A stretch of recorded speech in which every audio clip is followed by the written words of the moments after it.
Hey guys, Jonah here, back with another beer review and back with another one from the birthday box, sponsored kind of by Vibrant Forest. And as you can see down here, this one is called Evoke. You might not be able to see, but it's a pale ale. It says it in white. That's a bold move, putting lettering in white. But it's kind of like a swirl, like those ice creams you kind of get. And obviously the Vibrant Forest logo on that bad boy. This one is 4.2, so definitely sitting nicely in the pale ale. I'm really glad they didn't call it an IPA. Evoke, it's a soft floral and piney session pale. Session pale? Why not just call it a pale? Session pale? Idaho 7 and Cascade. Liking the Cascade. Bringing some grapefruity and pine notes, while Laurel provides a long floral finish. So Laurel, another hop, and we've got some spelt in there, and we've got some oats in. So this is going to be a hazy, I would imagine, but looking pretty damn cool. It needs to be cool, an absolute scorcher of late. It's, oh my God, it's really messing with my melon. Oh, and my barnet as well. Oh my God, what little of it is left. But there we go. Yeah, interesting times.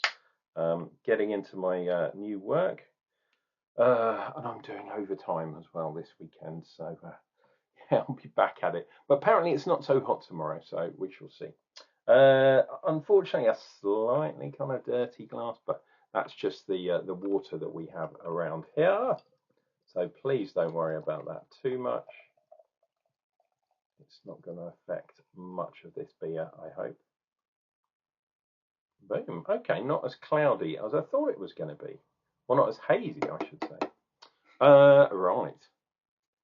There we go. Vibrant Forest. There's the beer and a cheeky grin from me. And we're on our way. Oh, yes. Oh, absolutely gorgeous aroma. Yeah, it's that grapefruity, kind of peachy thing, I guess, that comes from Cascade.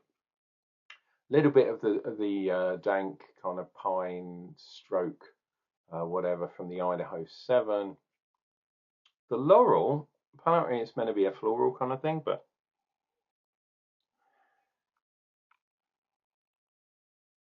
not getting on the nose. I'm getting some zestiness, some lemony kind of stuff going on, which is interesting. I didn't do the check, did I? I should have done that earlier on, but we're looking at half a finger's head. And like I say, it's a nice colour. Yeah, you can sort of see a little through there. So hazy, yes. Cloudy, definitely not.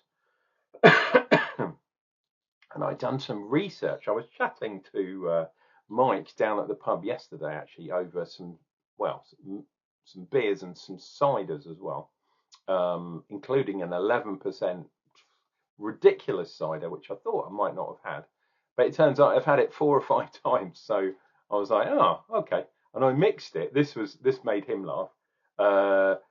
Before that, I ordered a zero cider, and the one he had wasn't the one that I'd ordered. Much hilarity ensued. But apparently they don't serve that one, even though it's on the menu on Untapped. So just because it says something on Untapped, it does not mean that that is the reality of the world. But yeah, we were talking about Idaho 7 as a very American hop from an American, West Coast kind of style. You know what I mean? But yeah, Triple C is the way, and Crystal apparently is the way. I didn't go back far enough. I was looking it up because I'm sure I'd read it somewhere. And there was some articles on the noughties, the year 2000, well, 99, 2000, that kind of era. Crystal malt, definitely in West Coast of that ilk. So we're talking like 25 years ago now, maybe a little more. to give a little bit to the colour, darken the colour a little, but also to give that caramelly kind of sweet taste to balance a little bit the insane amount of IBUs. So, Mike, if you're watching this, and I know you watch my videos sometimes, that's what I was kind of referring to. But I'd had a few beers by that point, so and yeah, much hilarity over ridiculous cider too. Cheers and beers. Let's see what we get.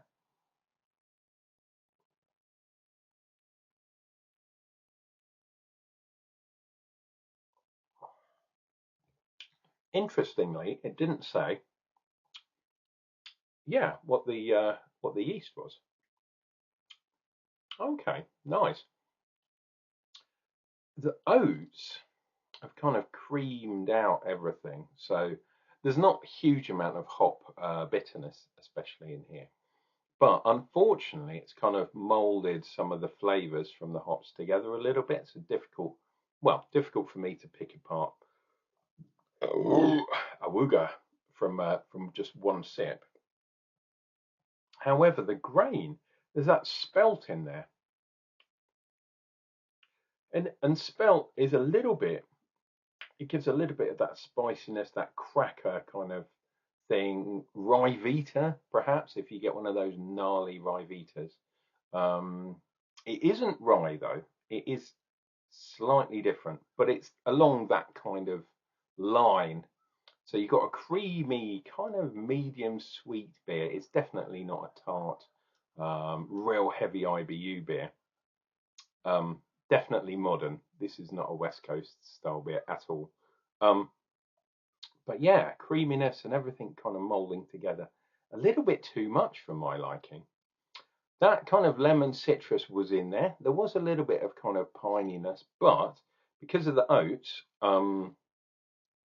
yeah, it's that creamy kind of thing. Kind of, yeah, it messes with the hops, or should I say, it brings them all together into a kind of hop goo, if you like, a hop milkshake. And this is not a milkshake beer. This is just quite a light hazy pale. But yeah, the flavors are not standing out, which is a shame, really. Especially when Cascade's in there. Cascade, oh, I love Cascade. It's brilliant. You don't see it that much anymore, at least not in the UK.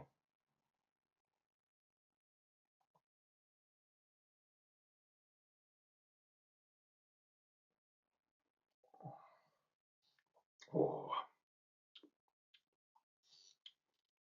yeah, zestiness, a bit of citrus.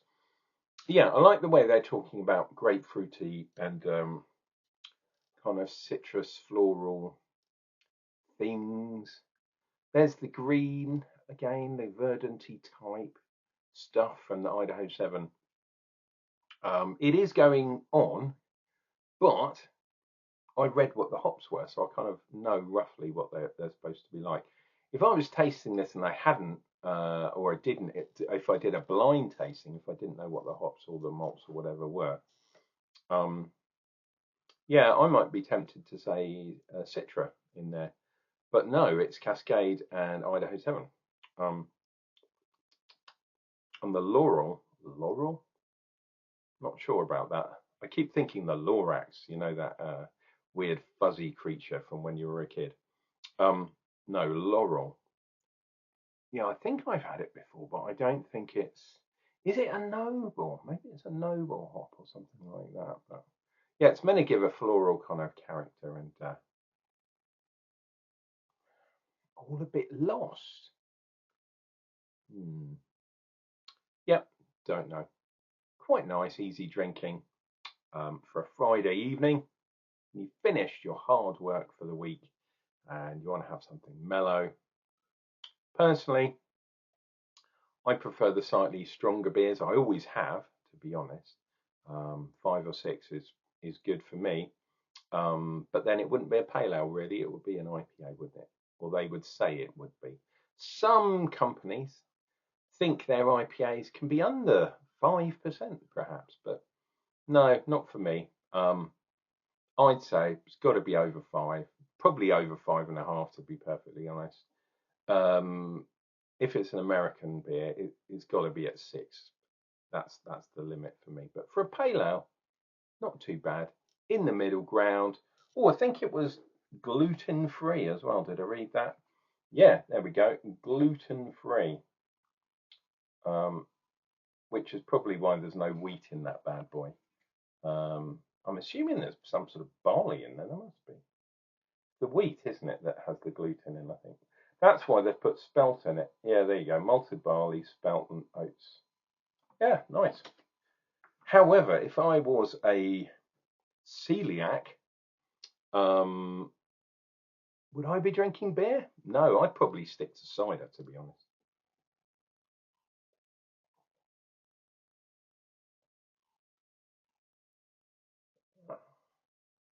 And that's just to keep me safe. But I know certain people that have that disease. Yeah, and it really messes with you. You've got to be really careful.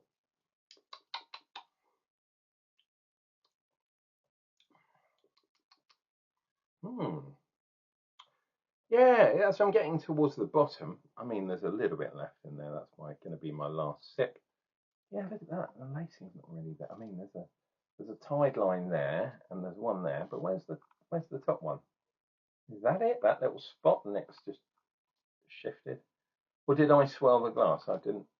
I do that sometimes, and people say, "Yeah, you just swelled the glass, didn't you?" Oh, there's a sort of wispy kind of line going up there.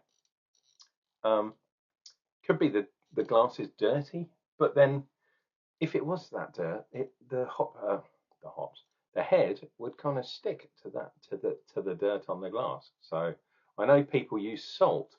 Some dishwashers and stuff have salt in, where you use salt every so often. Ooh, pardon me. But for glassware for beers, if you do that, you do get some crusty kind of salty stuff. Sometimes, not all the time, on the side of your glass, and it makes your glass ridiculously lacing rich. Wonder if I could like get a pin or get something and write a message in kind of salt solution on the inside of a glass, poured beer in, and it would say "fuck off" or something like that. Oh God, what's going on with that barnet? Man, when you've got hardly any hair left on your head, it does some funny stuff, and yeah, makes you look very kind of baby-like, or like a baby elephant or something like that. Yeah, interesting. Oh, the other thing Mike gave me was he gave me what was it? Honeyed anchovies as a bar snack, and I instantly felt like I was a cat receiving treats like dreamies or something. And I have eaten cat treats before.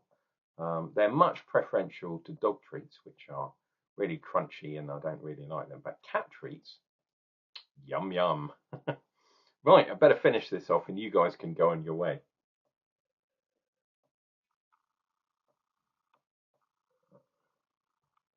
Oh, that was not too bad, but there are plenty of other beers that are very similar.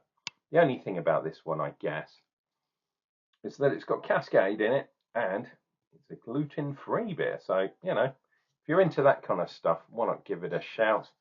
Otherwise, pretty kind of average in the middle kind of beer, but I'm really glad for trying it. Guys, this has been Unclejona, drinking beers, keeping you entertained, all that kind of jazz.